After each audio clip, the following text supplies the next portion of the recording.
Glad to be here. So, Peter, in your own words, sir, who are you and what do you do? Asking the tough questions up front. I love it. I know. I'm the head of Insights at Carta. If you're not familiar with Carta, we began our life as an equity management platform, meaning we are the cap table provider to close to 50,000 startups now. But on the other side of the business, we've kind of grown beyond cap tables to being the fund administrator, the back office, effectively, for close to, I think, 2,500 or a little bit above venture funds in the US and increasingly also around the world. So the cap tables on one side, the fund managers on the other. You know, you can think of Carta as a real nexus for private capital and venture capital in particular. And my job is awesome. I get to surf on top of all of that wonderful data and report it out in published reports and social and talks like this, just kind of educating the ecosystem on what's going on in the market.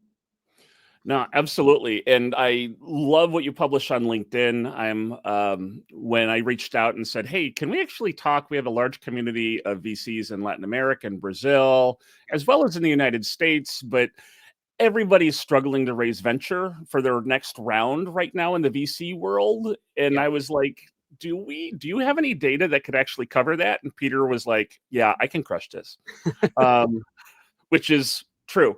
So Peter, I know that you had a prezzo and we'll have kind of a conversational sort of thing. And if you guys in the audience, if you have any questions, feel free to put them in the comments and we can ask them from time to time. At the end, we'll probably have about 15, 20 minutes for questions as well. So Peter, take it away, man. Exactly. Awesome. So a bit of, throat clearing at the top here. First off, yes, you can totally get these slides if you find them useful. Just email me, peter.walker@carta.com.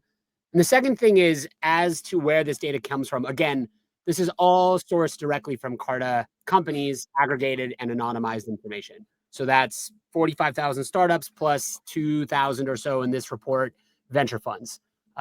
All of this data, and I should make this a blanket apology up front, only concerns US funds and US companies. We do serve companies and funds across the world, but insofar as the insights are dense enough to really report out on, we're hoping that by the end of this year, we can start doing this for other parts of the world as well. So tease for that. Hopefully that comes off pretty soon. Okay, market context. Jonathan, as you mentioned, has been the most fun time across venture capital and startup world in particular over the last 3 years.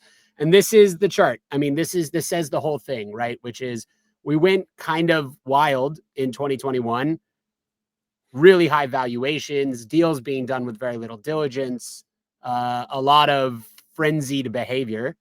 And now we're dealing with the hangover from that period. Interest rate changes, a whole macroeconomic shift. We don't need to get into politics, but that's been a whole thing as well. Like, man, it has been a challenging few years for many, many startups. In addition to this downturn, we've had an AI bubble. So we've had the most potentially confusing set of information for founders and investors because on the one hand, it feels like the sky is falling. And on the other, you're reading about rounds in the newspaper that rival or even exceed what was going on in 2021. So it's a bubble within a downturn makes everything more confusing. Do you have any sense of like what deals have been like what percentage of VC is going into AI and what percent is going into non-AI companies? Because I don't know very many founders at all that have actually been able to raise decent rounds that aren't AI companies right now.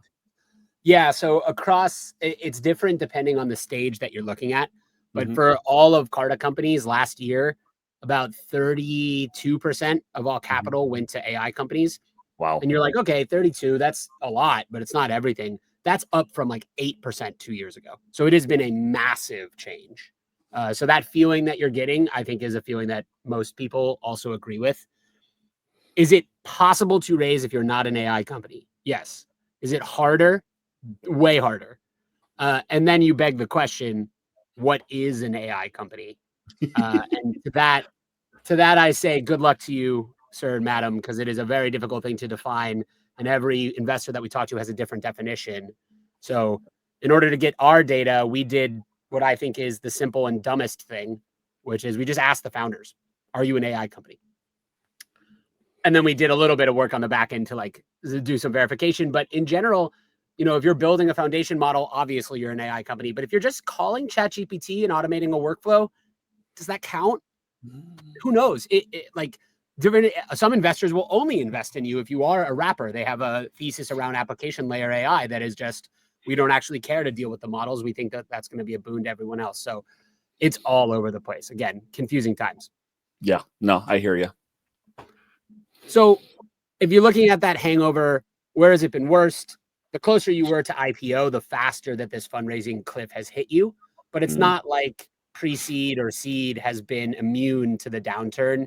It's still a downturn no matter what part of venture you've been a part of. So this isn't the case where early stage escaped some pain and late stage felt all of it. It's across the board.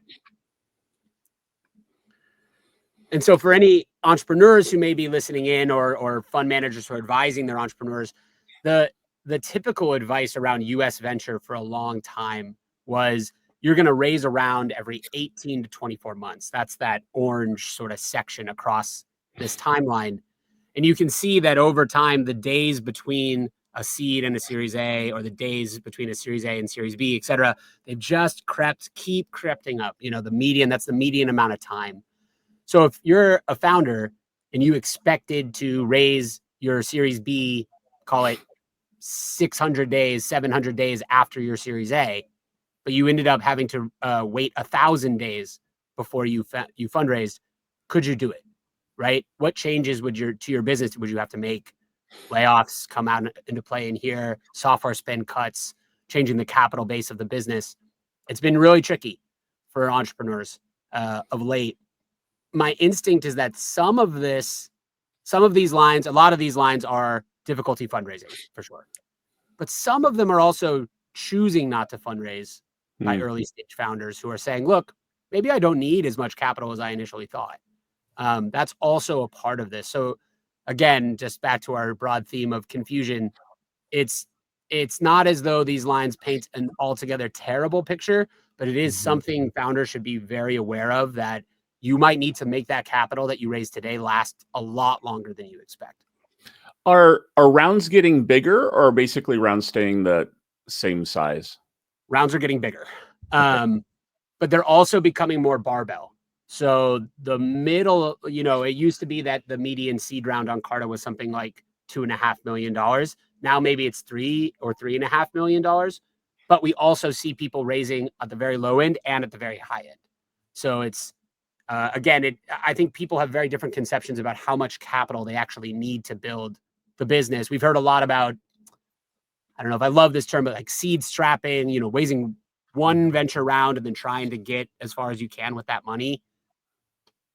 We'll see how that works. I think a lot of companies will try that, and then you'll end up seeing them raise a Series A and raise a Series B, and will, kind of become venture backed in the normal way. But I'm sure many will also try a different path. Yep. So what have our wonderful venture investors been doing, if not investing into new companies during this downturn? Well, one of the things that they've been doing is supporting their current portfolios. So this is just an illustration of the percentage of all rounds in a given stage that were bridge rounds, meaning led by insiders already on the cap and not a new primary round with outside investment. And you can see those are quite high, historically speaking. So we've heard from some investors that, more than half of their portfolio has come back and said, we need more capital in order to hit the metrics for the next round. So when that happens, unfortunately for founders, it's not as though VCs can continue to invest into all of their original bets. You got to pick and choose. And that has been very tricky conversations for many, many folks.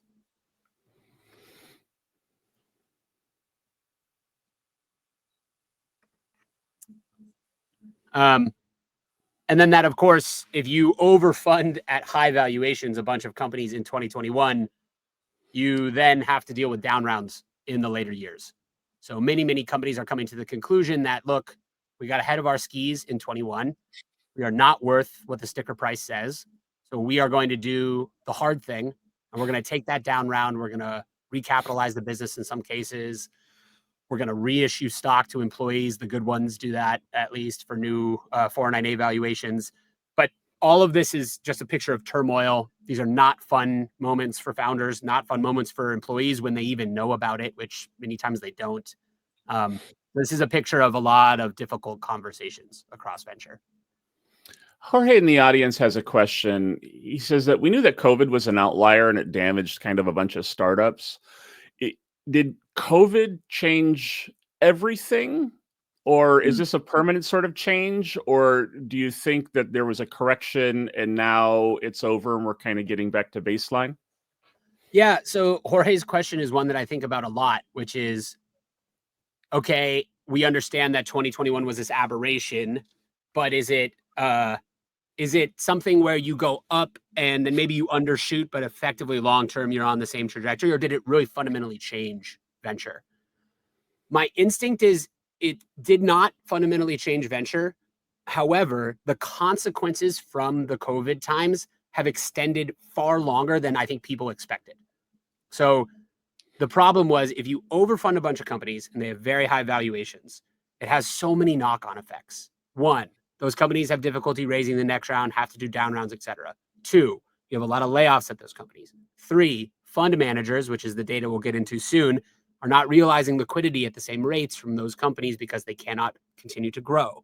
Four, IPOs are closed. Five, like the cycle of that overfunding births so many different consequences that it's tough to say we're through it. I actually don't think we're through it at all. I think in some ways we're going to see, again, this tale of two cities where companies born after the boom function in very different ways than companies born before the boom.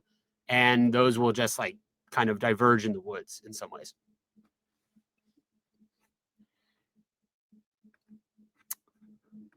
So illustration of that, apropos of Jorge's question. So this chart shows you the graduation rate from seed round to A round. So the year on the y-axis there just indicates when did you raise a seed round, and the x-axis is years since that seed round was raised. And the percentage in each of those boxes is just what percent of companies from that cohort have gotten to Series A so far. So focus on that 2-year column.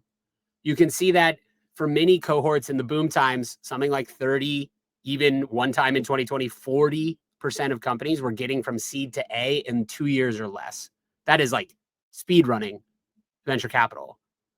Now, recently, that's more like 15 to 17% of companies will get from seed to A in 2 years or less. So there's a glut of companies at every single stage, stuck at seed, stuck at A, stuck at B, stuck wherever they were when the downturn started.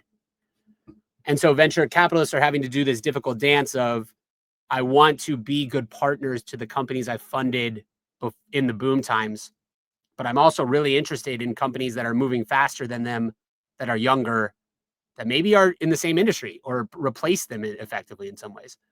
So that has been another delicate dance that VCs have had to do of balancing new investment bets versus supporting of the old portfolio.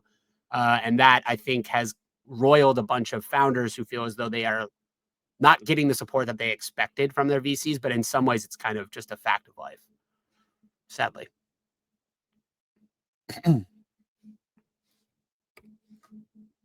Okay. Funds. So that's the turmoil that's happened in startups. I think we're all pretty familiar with that general picture. Now we're going to dig into how is that impacting fund performance, VC fund performance.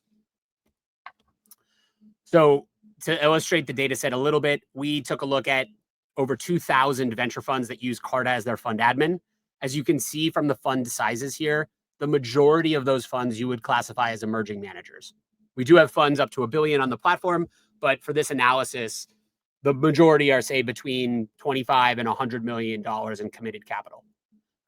We think, actually, we're almost certain, this is the biggest ever data set for this part of the market ever released.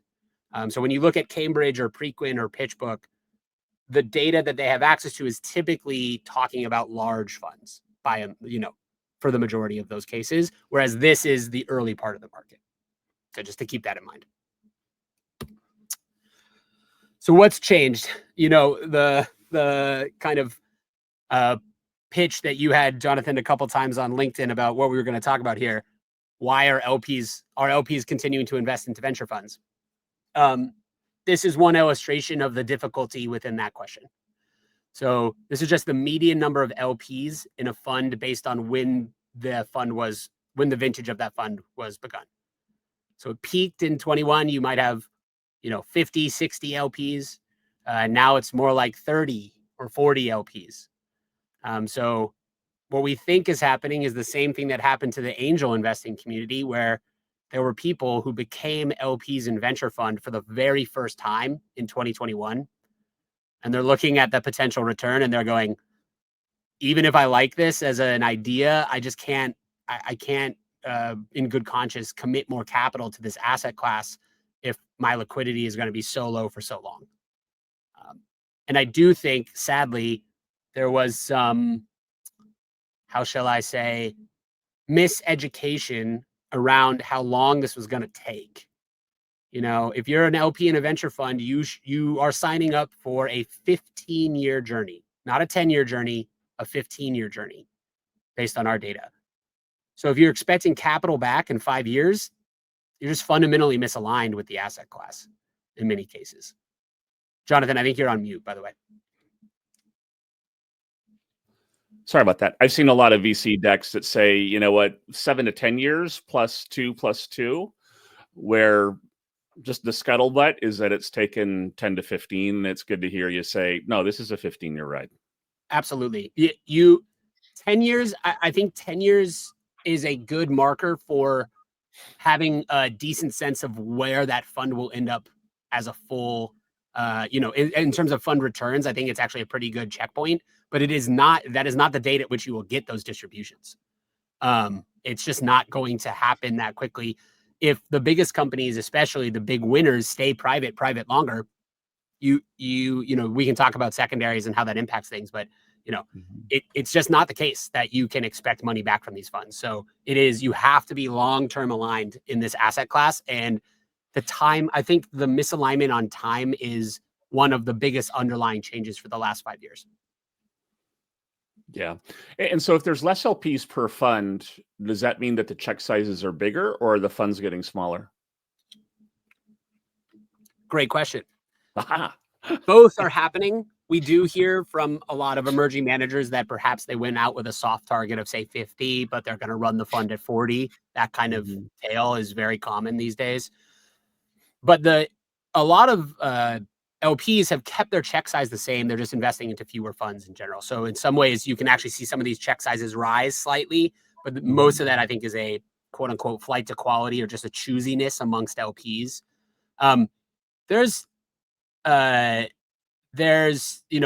Pablo has a great question from PitchBook here, or about PitchBook data showing most of LPs are focusing their commitments on the top 5 to 10 GPs. Is this the end of emerging asset class, really? I would say no. I think I take issue a little bit with that PitchBook chart in that it is absolutely impossible that a sovereign wealth fund writing $100 million checks is going to invest into emerging managers. So that money was not available for emerging managers in the first place, right? And there is a ton of money being committed to venture, probably, if we're being honest, too much money, which skews and distorts economics in venture in some ways. But that money is not, the money that is raised by Sequoia and Andreessen, et cetera, is not available to emerging managers, and it kind of never has been. Now, maybe those same institutions have an emerging manager practice where they write smaller checks, et cetera. So I'm not to say that this is completely immaterial, but I really think that you have to be focused on fund of funds, family offices, high net worth individuals, et cetera, that are going to fund emerging managers. And in that case, I think that there's still willingness to commit. It's just a liquidity question for a lot of these folks. I think sometimes we think of venture LPs as, oh, who cares? They have so much money. Who cares about them? If you have a couple vintages that return nothing, your willingness to invest into the next successive vintage by default goes down.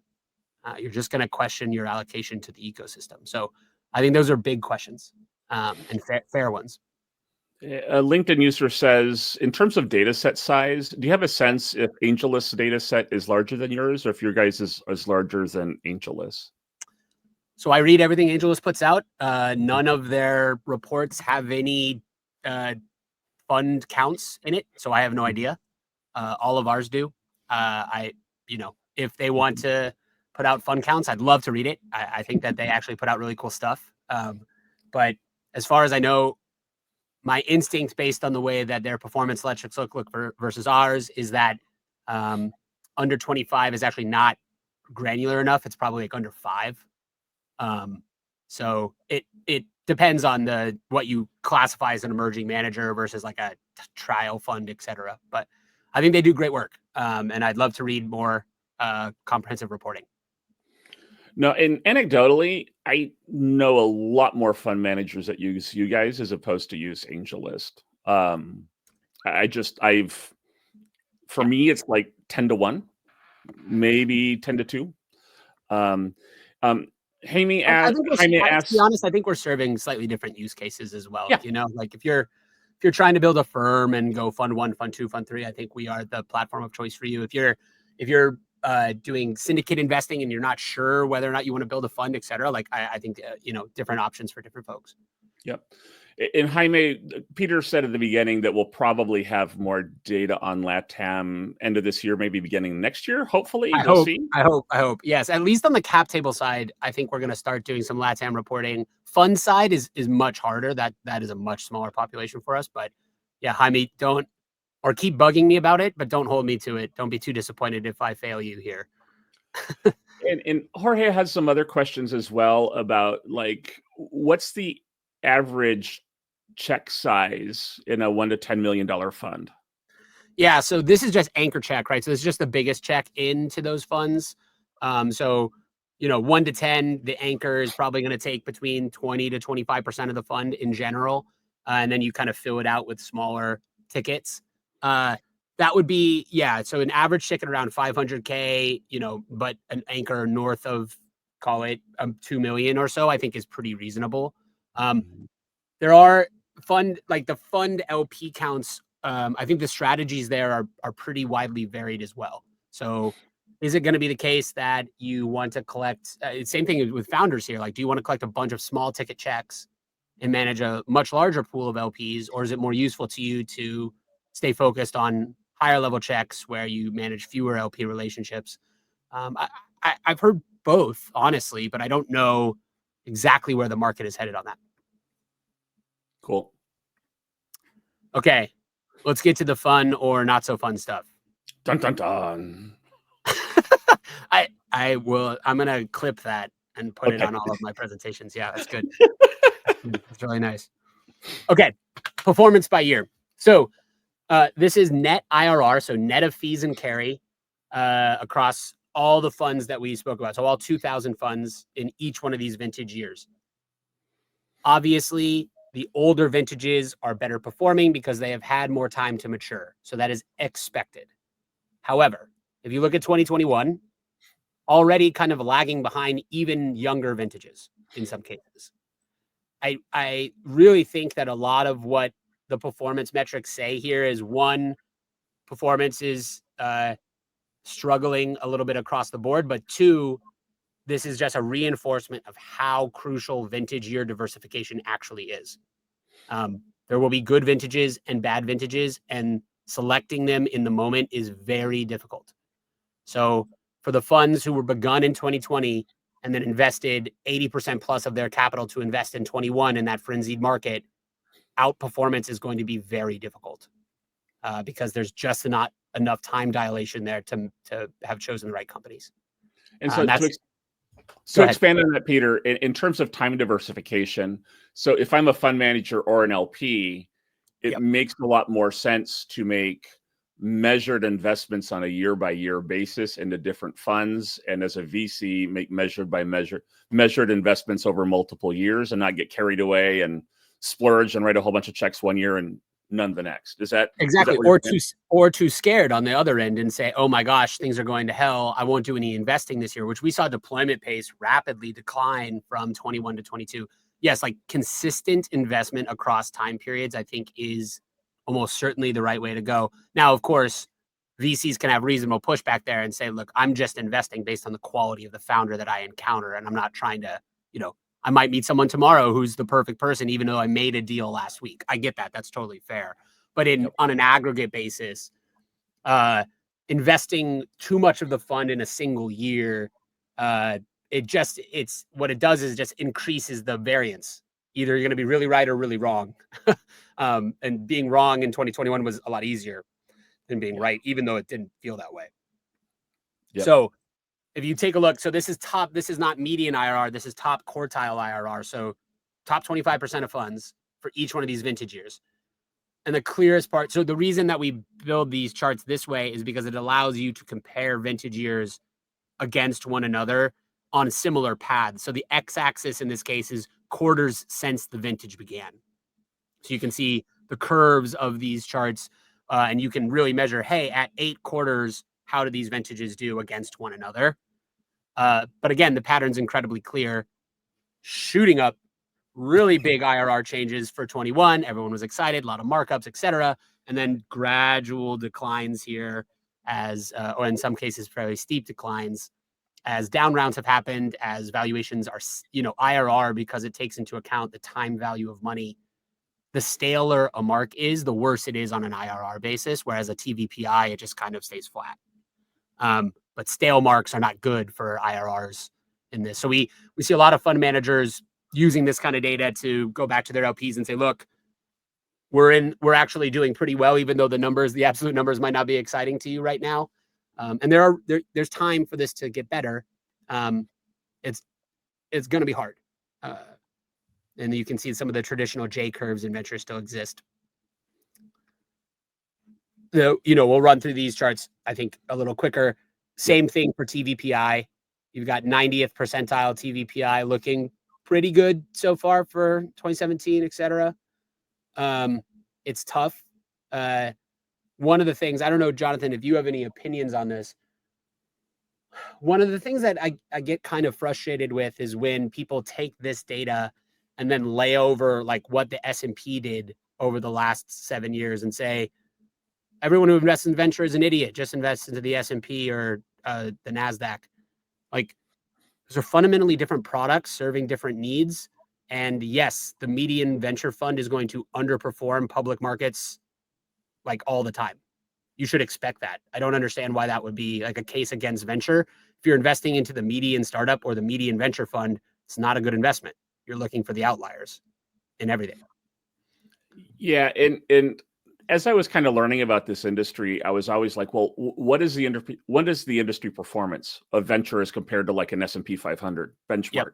And that's just the wrong question to ask, because some funds have, a decacorn year 10 and they IPO, and that's amazing.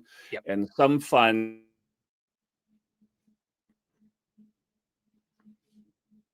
year 15, and then that's when you actually realize that value. And so S&P, I was looking at S&P futures last night after the tariff announcements. I'm like, oh my gosh, they're down like 3% in 3 hours.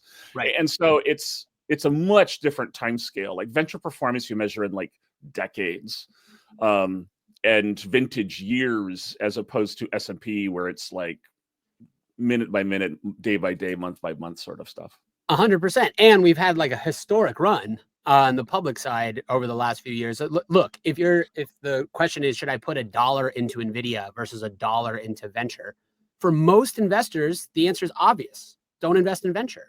But that's not what the part of these portfolio constructions are about. These, an LP with a well-diversified portfolio is putting 5 to 10% of their allocation into venture. That makes sense. If you are good at manager selection and you think you can get an outlier return, that is changing the alpha of your investment strategy. But it is not to say that every dollar invested into any company should go to venture versus the public markets. Like, that's just not the right way to think about it. So TVPI over time, this is the same chart as IRR, except for because total value doesn't go down over time, you just kind of get this more flattening of the curve, no longer boosting up Of course, the full report has top decile and you can kind of mark your own fund where it is. And then we get to the big stuff. Oh, wait, one last thing beforehand. A fun question we always get is, do smaller funds perform better than larger funds? In general, I think the way to answer that question is smaller funds will be more highly represented at the upper bounds of performance. Yes. In some ways, that's just math. It's easier to get to a 4x on 10 million than to get to a 4x on 500. But they also, the skew is wider at the early part. So there's a lot of very poorly performing small funds as well. In fact, there are so many more small funds that getting a poor performer is maybe more likely in small funds because you just have to select from so many managers. So, but outperformance, the data is, I think, pretty clear. Outperformance is more possible at smaller fund sizes. And, you can look on the right side of this table, that's 90th percentile TVPI. The smaller funds have higher 90th percentile TVPIs than the larger funds. But that does not mean it is like part and parcel. Okay, then everyone should just invest in the smaller funds because it's easy. It's not how it works. Yeah. Yep. But for the small fund managers out there, you do have the chance for outperformance in a way that I think is the case that you should be making to LPs against larger fund commitment sizes. And do you have any data on emerging managers versus established managers, their fund performance, or no? Yeah, I mean, I would imagine that if you just break this out by the fund size, you can kind of net it out that way. Everyone has kind of a little bit of a different definition of what it is an emerging manager. Yeah. I guess the one we use internally is fund 1 through 3 if they're under 100 million AUM or committed capital. But some people might quibble with that. Okay. So we just broke it out by fund size because it's, I think, a little more concrete. I do want to do an exploration in the next report of fund ones only, which I think will be interesting. And then, of course, the big question we get is, can you do anything about solo GPs versus non-solo GPs and things like that? So more slices on this data, I hope, coming soon. And then we get to the last one, the big question. Recycled. Don't preview the data that way. Sorry, man. Sorry. You're just giving away the shot here. But yes, DPI. Distributions. Why we're all in this business. Okay. So again, we illustrated this by vintage year. It basically from 2021 onward, no DPI, and that is to be expected. DPI in the first 3 years, either something went incredibly right or maybe wrong for that to happen. It is not expected.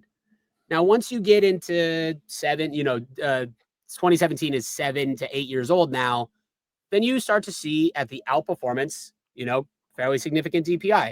The 90th percentile for DPI for 7-year venture fund in 2017 is 1.42x, meaning the investors in that have already made back their money plus some, and there's probably a lot more performance to go for those high performers. So this can work, but it is a long-term game. And if you want to look at just the simplest view of this, which is what percentage of funds by year have given at least $1 back to LPs, you can see that for recent vintages, it's lower on a percentage basis than it is for higher vintages. But even for the high ones, call it after 4 years, only half of venture funds have given $1 back to LPs. So again, these charts are, into my mind, just an illustration of how long this takes. And the push for early DPI, I think in many cases is a poor one. Although I do believe that secondaries and early M&A are going to be bigger parts of this market moving forward. Fundamentally, the promise of venture is you kind of have to ride those winners in many cases. So you have to be willing to eat the illiquidity for a long time to get to the really high levels of outperformance. If you're shooting for a 3x fund and you just want to do that a lot, I think secondaries, taking money off the table, like more strategies like that make a ton of sense. And Christian had a question. There's a lot of noise around that venture capital is on the verge of disruption as an industry. Based on the type of data that you were seeing, Are you thinking that VC is going to change, that it's going to have to change size, returns wise? Any crystal ball? This is the this is the $1 trillion question, honestly, Christian. Like, it's it's one that that we think about all the time internally. So I guess there are two paths of thinking here. One is there's too much money in venture capital. Mega funds are playing different games than small funds. And because of that, returns will be competed away by an excess of capital as they have been in other asset classes. I think that is a fairly reasonable picture of the world. The other way to think about it is, well, actually, because of the way that companies are being built with maybe a lot less capital needs, et cetera, there's going to be a stratification of venture investment strategies that really benefit both really big and really small players. But the middle will kind of be hollowed out. So, and both of those paths have a ton of data supporting them right now. I don't think there's a clear answer to what is right. I would be kind of stunned if VC was doing exactly what it's doing now in 5 years. I think something is going to change. One of the biggest ones is just those mega funds have gotten gigantic. And they're willing to play across all stages. And,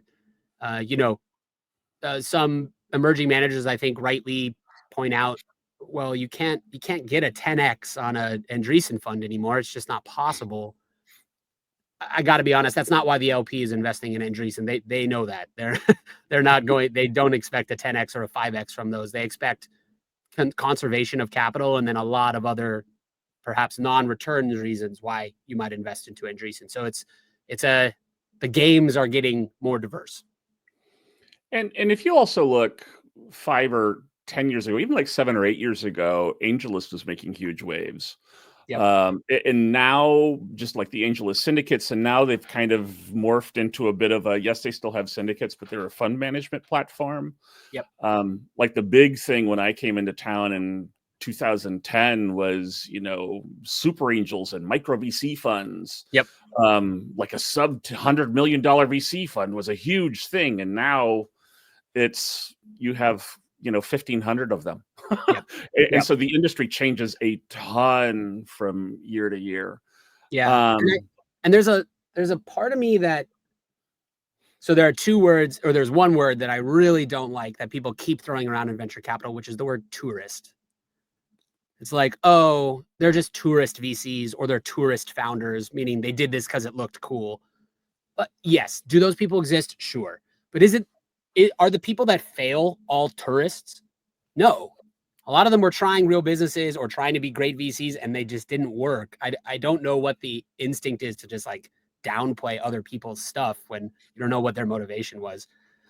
But I do think that there will be meaningfully, like, Josh Wolf at Lux Capital has this prediction that there's going to be 30 to 40% fewer VCs in 3 years.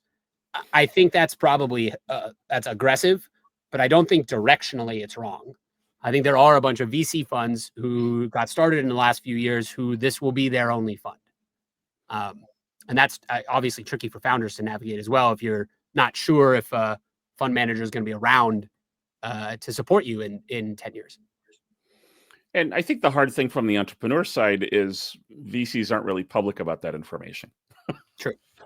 Yes. And no, I what you call, taking umbrage to people calling some VCs tourists. I still remember the person at a Hackers and Founders event that called me a wantrepreneur 14 years ago.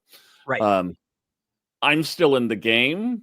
And dude's been CTO of senior engineer at Big Co's for a long time. So I'm glad you keep tracking. You got to keep that chip on that shoulder, Yeah. I know, right? It just keeps on coming back. It's the PTSD of the whole thing.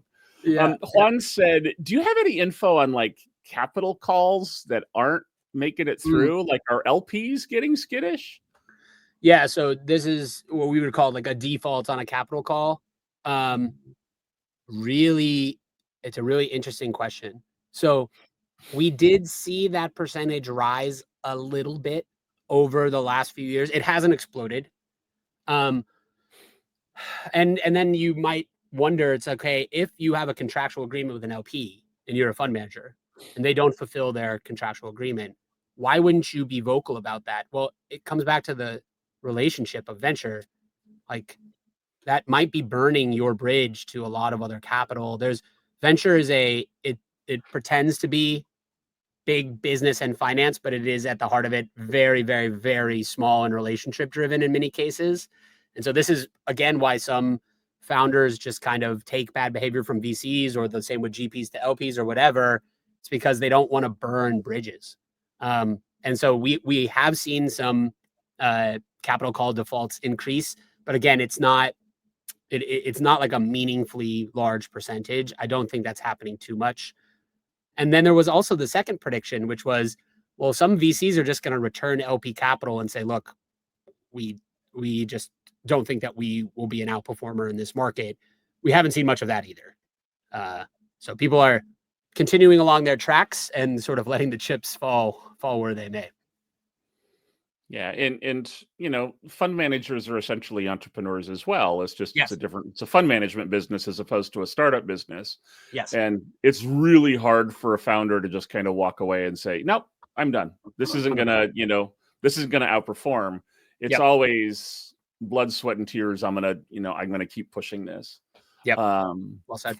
We probably have about 2 more questions if anybody has any.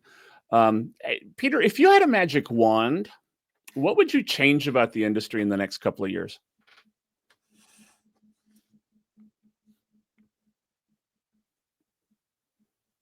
I'm giving that some real thought, because I think it's a very good question.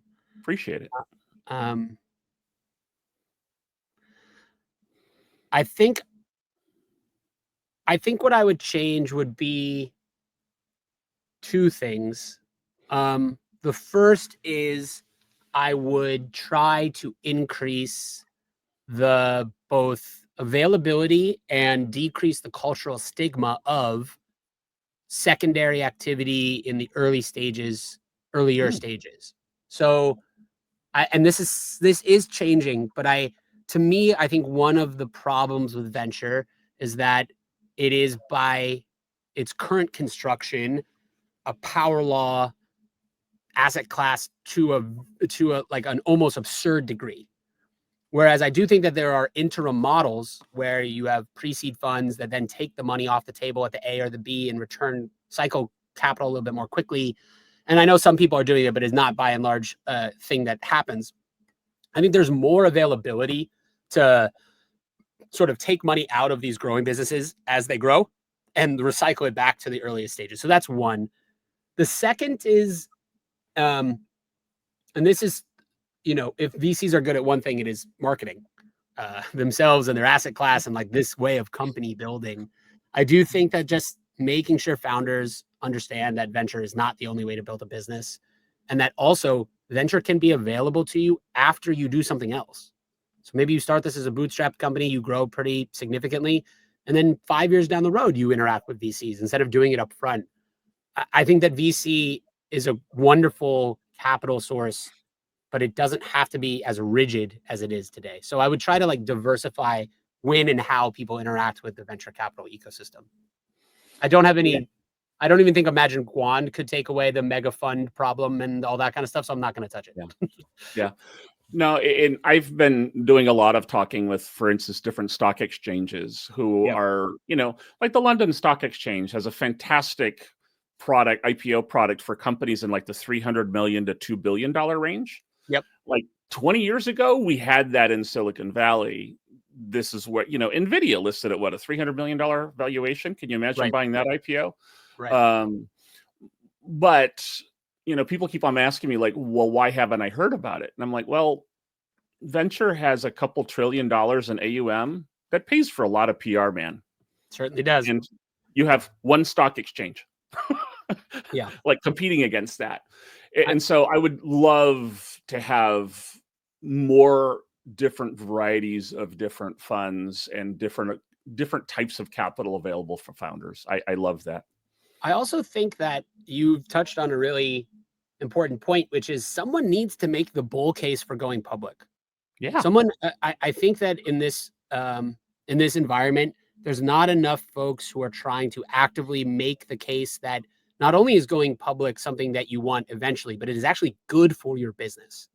And I do think that that's kind of lack, at least here in the States. It effectively feels like IPOs are this, okay, we'll do it. But for the best companies, it's something that they're kind of actively avoiding. And that isn't good for recycled capital. It's not good for retail investors, et cetera. So the more, and I don't know whether or not that bull case needs to change, but I do think that it needs to be more vociferously explained to a lot of people. Yeah, and I had a couple of conversations recently with the Long-Term Stock Exchange and Eric Ries, and I think we'll probably do one of our next conversations with them. Great.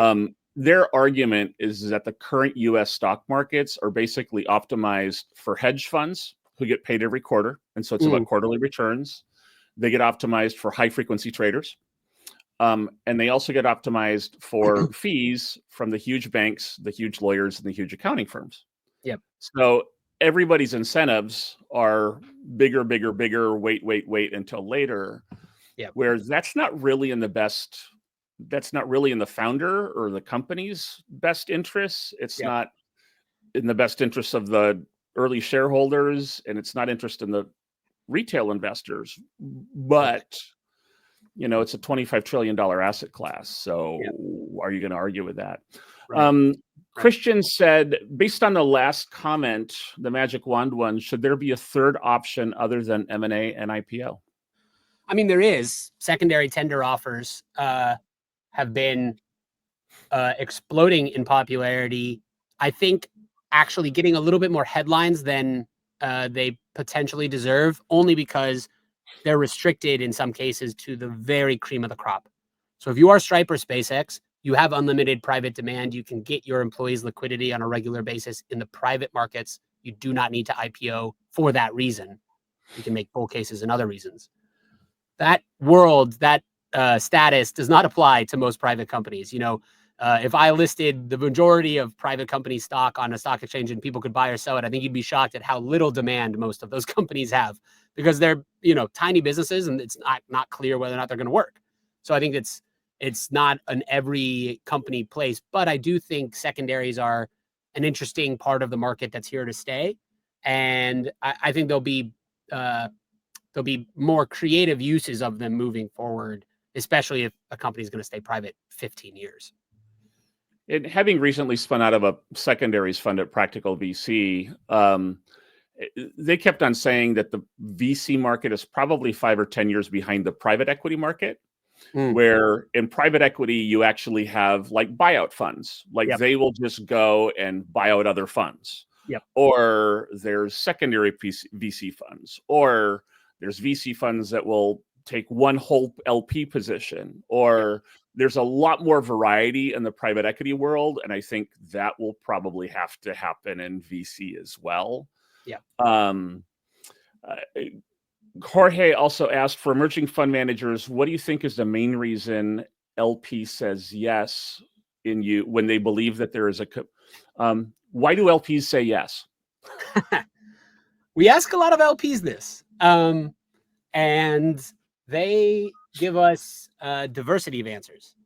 But really, it comes down to a couple things. So I think you can separate this out between Fund 1 and every other fund. So if you are Fund 1, it is a bet on you. It's effectively the same thing as a founder. It's a bet on you. Where did you come from? What is the experience? And then the most crucial thing, what can you do to prove to me that you have the right to win with the right founders? What is your right to win?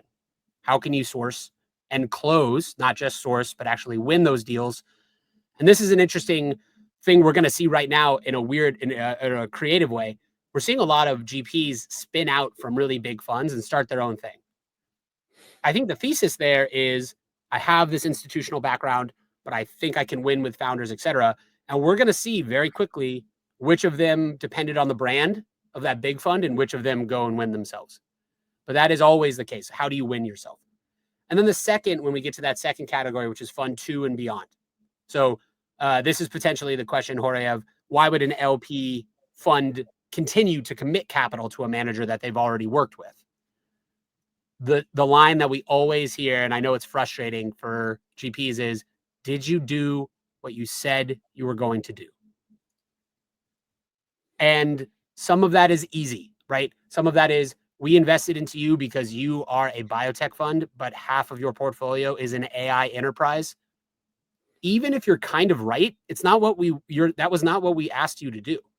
We have probably enterprise AI funds. We wanted a slice of biotech. So you not doing what you said you were going to do, it's tough for us, even if you're making the case in some cases that you're right about the company choice. It's not why we invested into you.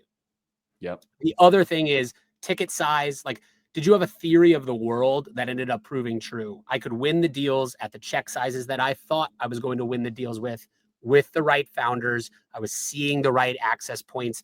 All of that is going to be evaluated by LPs. I do think that while the fund performance data that we put up is useful, good LPs understand that in the first 3 years of a fund, those data are barely directional at best. You can go from best to worst or worst to best pretty quickly in this business. So it's much more about, did you prove to me that you're going to do what you said you were going to do and that you have the right to win with the right founders? Interesting. Juan Ignacio asked, basically, I think the question is, have you seen an increase in the number of new LPs from other countries? One of the challenges that we have in Latin America is that a lot of wealthy families don't have family offices, and it's kind of a new thing. And so they're not used to diversifying their assets into alternatives and into venture. Totally. And so it's hard for them to invest into a VC fund. Yep. Are you seeing like the geographic distribution of those LPs? Where are you seeing it? We're actually seeing the opposite, a bit of a retraction Really? from other countries, which is a shame. I think this is it's mirrored in the problem with, pre-seed markets for founders, which gets back to the core point. What do rich people do with their money? In Silicon Valley, they invested into startups. Maybe because they want to, maybe because they want something to say at the dinner party, right? Like, there's a lot of cultural reasons why you would be invested into startups as well if you live here. But in Dallas, if I made my money in real estate or oil and gas, maybe I give it to startups, but maybe I do something else with it. And there's a lot of choices. I think that same thing is true for LPs, like introducing LPs into the venture asset class. I do think that there are roles for people whose sole focus is to introduce new LPs into this asset class. One, because I think it's useful, but two, because I think like educating LPs is an underrated part of the GP's job, especially if you're not talking to institutions who've been here for a while. So there's a hole in that market, and it's super opaque and hard to get a hold of. And like, there's probably a list of 1 million literally family offices that you could talk to. So how do you pick and choose? It's not an easy problem, but I do think that, again, someone to make that bull case to LPs, new LPs, it would be an amazing, useful role in the ecosystem. And I'm sure it's harder in LATAM than it is in the US. No, that's actually a really interesting point. The last question, and this is probably a little self-serving as well. Christian Guardia says, so is that a case for small IPOs? If so, what scenarios are out there? Like, what would the argument that you would make to a GP for you should have your companies consider an earlier IPO if the exchange is right, if it's a right market, that sort of stuff? Like, don't screw your companies over. But what would the argument in terms of fund performance be for GPs having smaller, earlier IPOs? I mean, the obvious argument is like quicker recycling of capital, lower amounts probably, but more recycling of capital immediately.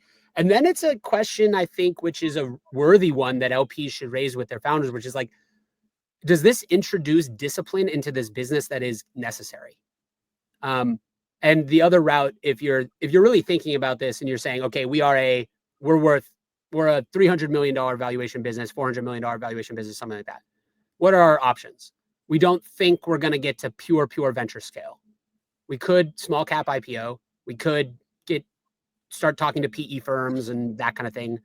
But the advantage of the small cap IPO in my mind is you're not selling. You still are the leader of that business, right? When you go to PE, that's a majority stakeholder most of the time. That's a tough one. So you're kind of not giving up the dream, but that is in one way a major milestone. Yep. I do think that there's a bull case to be made for small cap IPOs. Again, some of this is just cultural. Like, that isn't what the founder's been told at all during their journey. They have, especially here in Silicon Valley, it is be as ambitious as you possibly can be. Anything under $1 trillion is a failure. And I don't love that super grind heavy, only one outcome is good thinking. So maybe this is the big theme of this this talk is we need better storytellers for the alternative paths through venture. And that I think that like having those voices be more prominent in the ecosystem would be a net good to entrepreneurs. And one of the reasons why I started on this path was when I came to Silicon Valley, I started a Hackers and Founders meetup. Yep. And after thousands of conversations with founders about what a pain in the ass it is to raise money, I'm like, why is this? Yep. And some founders absolutely shoot for being a decacorn. Yep. But if you want to build a company that's doing 20, 30, 50, $100 million year over year, growing 30%, 50% year over year, like that's a great stock. Yes. Yes. That like I will buy as a retail investor. If that stock is on the stock market, I will buy that every day of the week. As a VC, I cannot touch that stock. Yep. Because Yes. that's not how my business model works as a VC. Exactly. So like we more diverse paths through the capital landscape and ultimately out into recycling this capital back to LPs. Like we're all for it. We need some. I think we've hit a trough of new ideas. Let's build some new ideas, not Awesome. just for entrepreneurs, but also on the capital side. Peter, thank you so much, man. Every time I talk to you, it's like, you know, I'm in the Matrix and I have learned Kung Fu. So thank you, sir. Really appreciate it. Thank you to our audience. Thank you for the questions. And thank you guys so much. Have a great day. Yeah. Until next time. Appreciate it, y'all. Cheers.